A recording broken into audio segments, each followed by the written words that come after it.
It sat tucked away, quiet and unassuming, at the end of a curving cul-de-sac in Brentwood. A single-story Spanish colonial with sunburned terracotta roof tiles, blue trim, and arched doorways that whispered of old California dreams.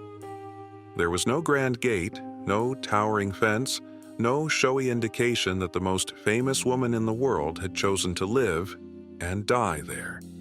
It wasn't extravagant. It was personal. Marilyn Monroe had everything, or so it seemed. Fame, wealth, beauty that stole breath and camera flashes. She was adored by millions, yet she spent most of her life searching for truth, for peace, for someone who could see beyond the persona into the woman beneath. In that search, she had drifted through hotel suites, rented bungalows, brief stays in borrowed palaces. But she had never owned a home. Not really. Not one that was hers alone. That changed in early 1962. With the help of her psychiatrist and the encouragement of her few close friends, Marilyn began house hunting in earnest. She wanted something small, cozy, a place to begin again. She found it in Brentwood, just minutes from the Pacific. The moment she stepped onto the property, she felt something. A stillness, a hush that wasn't lonely, but protective. A feeling she later described as being cradled. The home was old, but it held a kind of quiet dignity. Adobe walls thick enough to keep out the world's noise. Wooden beams stretched across high ceilings like the arms of a chapel. A tiled fountain bubbled softly in the courtyard, and fruit trees bowed their limbs under the weight of lemons, oranges, and avocados. For the first time, Marilyn felt grounded. The earth beneath her wasn't rented. It was hers. She moved in slowly, carefully, like someone learning to trust again. She traveled to Mexico to find tiles and masks. She filled the space with hand-picked art, low furniture, warm colors, and soft rugs. In the mornings, she'd walk barefoot across the terracotta floors, a mug of black coffee in hand, sunlight catching in her unbrushed hair. In the evenings, she'd stand by the window and watch the orange trees darken with the sky. This house was supposed to be a beginning, a place where she could retreat from the studio pressures, the public scrutiny, the endless cycle of men who adored Marilyn but never quite knew Norma. She wrote letters from that house, hosted intimate dinners with people who made her laugh, cried into the pillows when the loneliness became unbearable, took long baths looking for calm in the water. But a home can only hold what the heart is willing to let go. And Marilyn's heart, bruised, weary, hungry for something that eluded her, carried more than the quiet halls could contain. She named the house with the Latin phrase etched into the tiles just outside the door, Cursum Perficio. My journey ends here. A poetic flourish, a private prophecy. Chapter 1.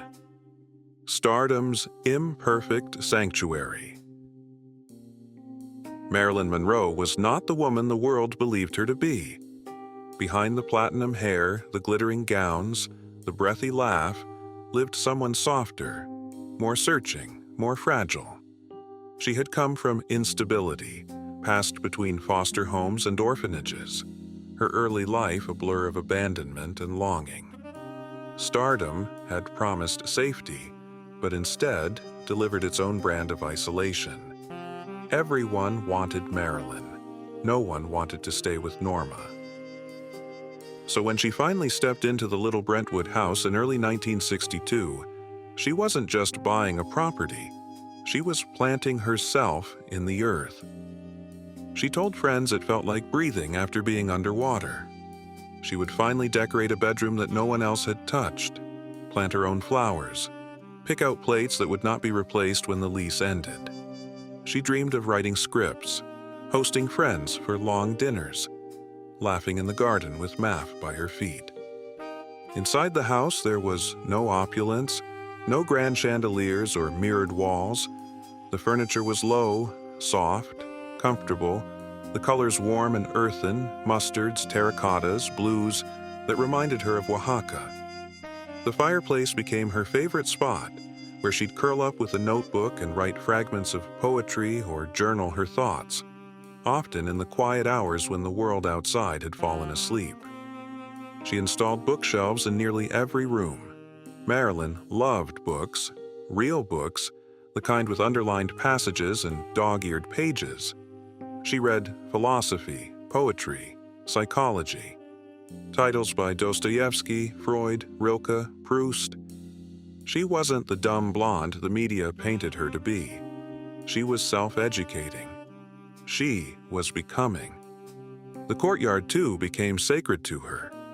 Early mornings were spent barefoot on the brick, sipping coffee, talking to Maff as if he were human. Friends remembered her tending to the plants, delicate with herbs, meticulous with flowers. The scent of citrus drifted through the air, especially when the sun was highest. She said the garden reminded her that things could grow again, even after being neglected. And yet, there was tension beneath this peace. Marilyn had a way of carrying a storm inside her even in the sunniest of places. The house may have been her sanctuary, but it was never a cure. Some days she filled it with jazz records and laughter. Other days it echoed with her silence, thick and unmovable. Sometimes she would call a friend 5 times in a single hour, needing connection. Other times she wouldn't answer the phone for days. Still, for all its contradictions, the house represented a kind of hope. She'd survived so much: abandonment, exploitation, 3 divorces, miscarriages, betrayal, and yet here she was, building something, dreaming of new chapters, hoping that maybe with the right wallpaper, the right flowers, the right light, she could make a life that fit her. But homes are only as safe as the person inside them allows. And for Marilyn, safety had always been a story she told herself, one that, deep down, she never fully believed. Chapter 2. Cracks Beneath the Allure. From the outside, the Brentwood house still looked peaceful. The windows were still framed by flowers. The tiles still shone in the afternoon light. But inside, the illusion was beginning to tear. Marilyn had always lived on the edge of 2 realities, the one the world devoured and the one she quietly endured. Even in her most luminous moments, there was a flicker behind her eyes, a shadow just beyond the smile. Those closest to her knew the truth. Marilyn was exhausted. In the spring of 1962, her health began to slip. She'd always struggled with insomnia, but now it was relentless. Sleep came only with the help of pills. Red ones to fall asleep, blue ones to stay asleep, white ones to wake up. Each prescription was carefully arranged on her nightstand, labeled and logged. But they weren't working anymore. The Brentwood home began to change. The rooms grew darker, more still. She stopped opening the windows. Music played less often. Days would pass without her leaving her bedroom. The bed remained unmade. The telephone rang unanswered. Maff would sit at the edge of the covers, waiting. Her work on Something's Got to Give became erratic. She was missing from set so often that producers grew cold. Rumors of firing swirled. She would call in sick, then spend the entire day curled in a chair by the window, unmoving. Some days she wept quietly. Other days she was eerily still, her face unreadable. When visitors came, she rallied for a moment, smiling, lighting up, but it never lasted. As soon as the door closed behind them, the mask fell away. Her psychiatrist, Dr. Greenson, visited often. He was deeply involved in her personal life, even helping her choose the Brentwood home. He urged her to find stability, to settle into a routine. But stability had always been a stranger to Marilyn. She had lived too long in chaos, and now even her sanctuary couldn't protect her from herself. She stopped responding to fan letters. Her journaling slowed.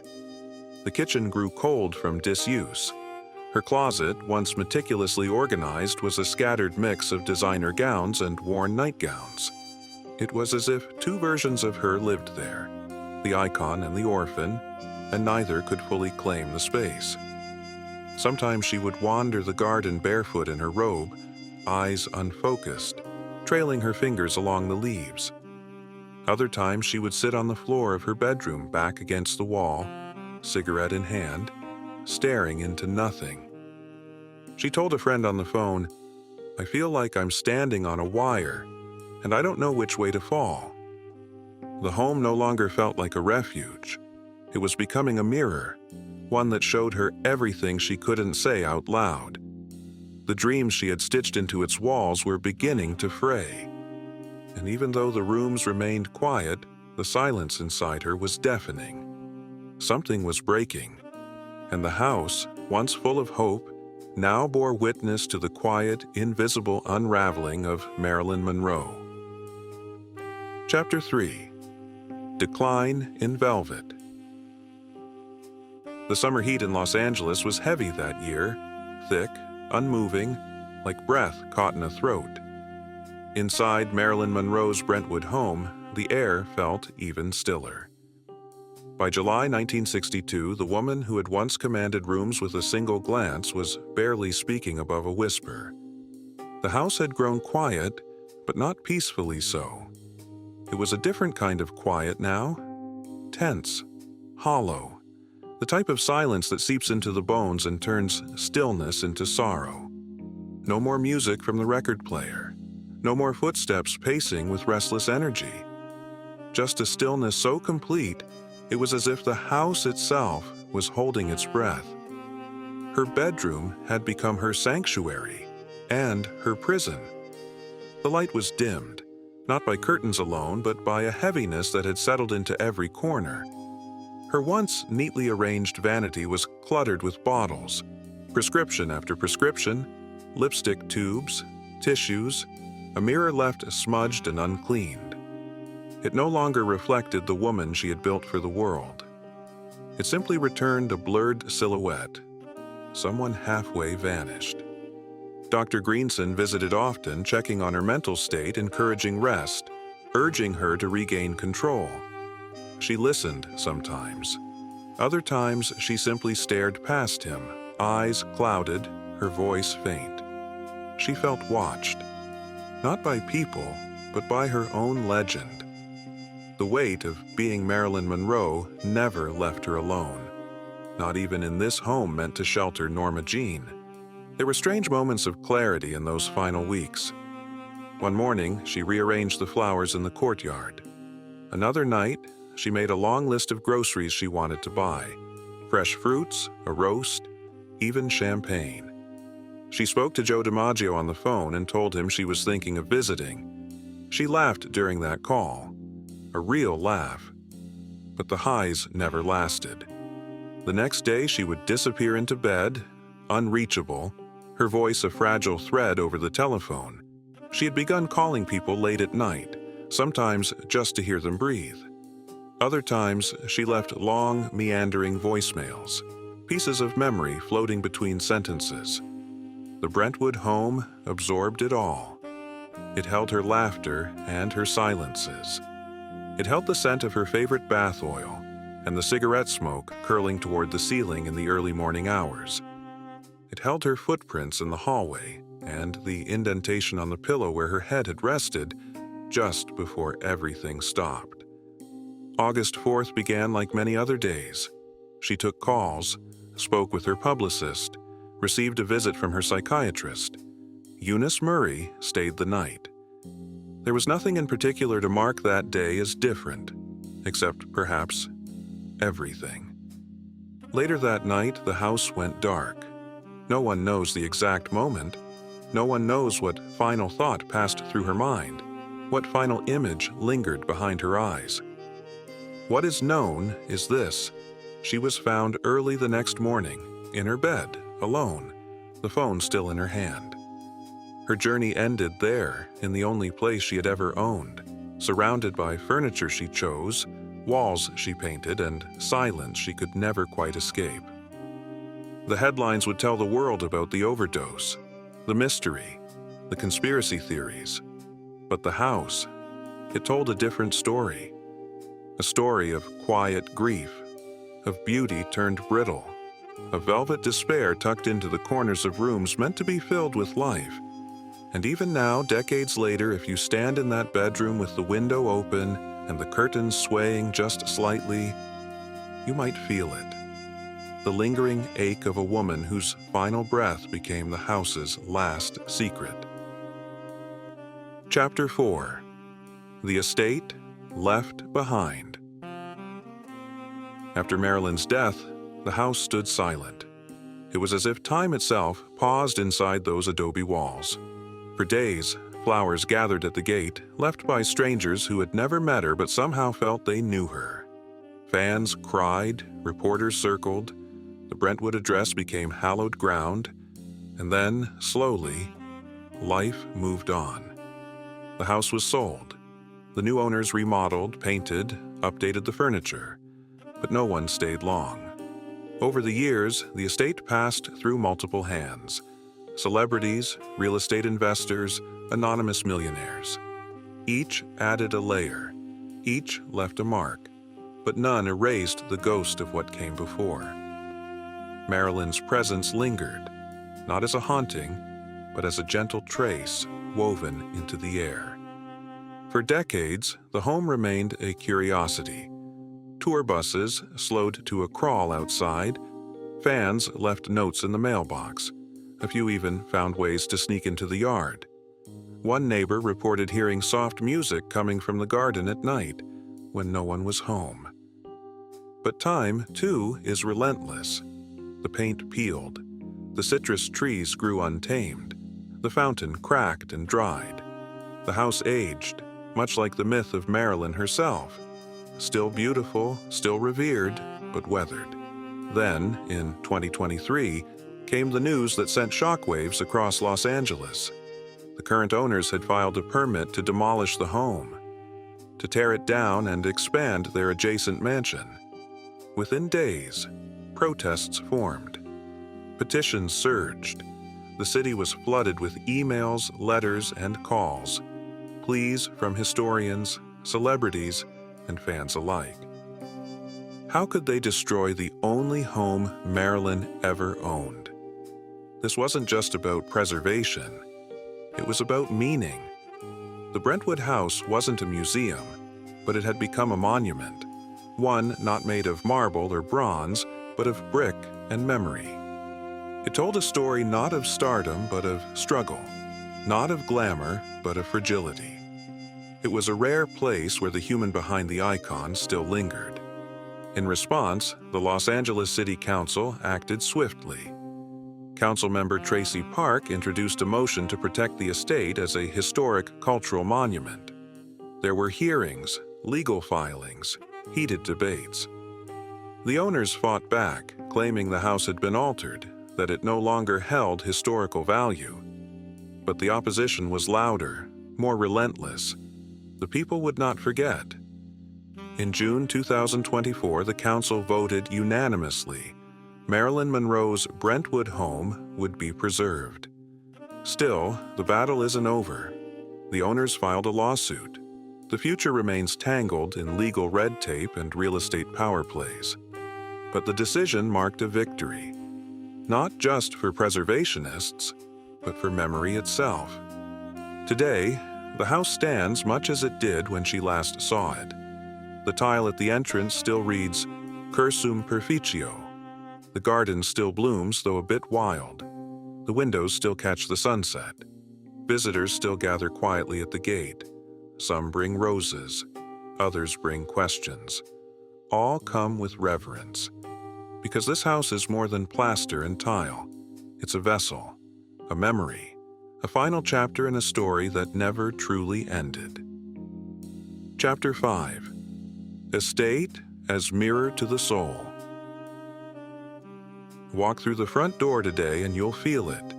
The stillness, the sorrow, the whisper of a soul once held there. The house no longer needs to speak. Its silence says everything. In every room, something remains. Not just objects, not just echoes, but emotional residue. The way a certain beam catches the light at sunset, the soft unevenness of the brick beneath your feet, the hush of the garden just before twilight. The Brentwood home holds time like a cathedral holds sound. Long after the music stops, the vibrations linger. For Marilyn, this home was a final attempt at control. In a life shaped by studios, agents, publicists, husbands, directors, everyone else, this space had been her own. She chose the tiles. She picked the kitchen colors. She arranged the shelves and the bed sheets. In that act of choosing, there was power. There was healing. But control is a fragile thing. As her inner world fell apart, the home, so lovingly curated, transformed into a quiet reflection of her deterioration. Rooms once filled with promise became cluttered with chaos. Prescriptions replaced perfume bottles. Cigarette ash dusted over books unread. Laughter gave way to whispering phone calls and unanswered knocks. The vibrant actress who once danced barefoot in the hallway began to vanish in plain sight. And the house, it absorbed it all. The architecture became metaphor. The thick adobe walls, once protective, now closed in. The sunny courtyard turned to a stage for wandering sadness. Even the beloved fountain dried up. Nature, once curated and blooming, grew wild, unkempt, untamed. The house, like its owner, was trying to hold itself together in the face of something unraveling. Friends who visited after her death said the energy was heavy. Not haunted, but sacred, as if the house had swallowed her grief and was holding it in safekeeping. A quiet museum of the soul. And over the decades, it never stopped reflecting her. Every attempt to change it, to renovate or rebrand, was met with resistance, not just from activists, but from the space itself. Something about it refused to be erased. Perhaps because the house was never just a home, it was Marilyn's final mirror. And mirrors, by their nature, don't lie. Stand in her bedroom, and you'll understand. The bed is gone, but the outline remains. The air is thick with memory. You can imagine the curtains swaying in the late-night breeze, the telephone resting gently on its cradle, a notebook open on the nightstand with a thought left unfinished. You can feel the house trying to remember her, just as she had once tried to remember herself. In the end, this place, more than any photograph or movie reel, captured the truth of who she was. A woman not of gold and glitter, but of depth and pain. A woman who craved the very thing she could never quite hold: peace. And the house, in its quiet, unbroken gaze, still waits. Not for her return, but for someone to finally understand what it tried to give her. A safe place, a final truth, a lasting echo. The denouement. Even now, all these years later, the house remains. A little older, a little wearier, but still standing quietly at the end of 5th Helena Drive. The trees have grown taller, the roof tiles are weathered, the paint chips at the corners of windows, but the soul of the place, that has never left. Every so often, a car slows down in front of the gate. Someone steps out. A fan, a writer, a dreamer. They don't speak, they don't need to. They simply look. Sometimes they leave a rose, or a note, or nothing at all. The act of being there is enough. Inside, the air is still soft. The light filters through the windows just as it did in 1962. Dust dances in the morning sun. The garden still holds the scent of citrus and old soil. Somewhere, faintly, there is the imagined echo of a woman humming to herself, perhaps brushing her hair, perhaps talking to her dog, perhaps simply existing in the peace she tried so hard to find. For decades, people have tried to define her: the blonde bombshell, the broken angel, the sex symbol, the victim, the icon. But none of these names fit quite right. They are too large, too narrow, too mythic.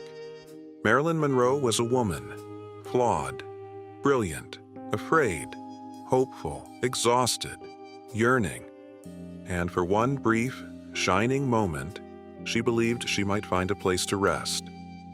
That place was not a mansion in Beverly Hills. It was not a penthouse in Manhattan. It was not a film set or a love affair or an award stage. It was this small house with its tiled roof and secret corners. Her only home. And though it could not save her, it still carries her. Not in the way museums hold artifacts or how headlines tell stories, but in the quiet, in the stillness, in the way the door creaks ever so slightly open, as if it's been waiting for her return. The words etched into the tile at the entrance still shimmer under the California sun. Cursum perficio. My journey ends here. Maybe she meant it as a bit of poetic flair. Maybe she felt it in her bones. Maybe she knew. Or maybe, in naming the house, that she hoped to rewrite her fate. The journey did end there, but not the story. The story continues in the hands of those who remember, in the hearts of those who never met her but feel her absence, in the breath of the house that, despite everything, is still standing. And in that, perhaps Marilyn Monroe did find something everlasting. Not peace, perhaps, but presence. Not silence, but echo. And that echo still moves through the rooms like wind through trees. It rustles curtains. It carries dreams. It waits quietly in the home of a woman who left behind so much, except her truth. If you enjoyed this video, please leave a like and comment down below as it helps support this channel. Also, consider subscribing and hitting the notification bell to get notified of our newest videos. Thanks for watching.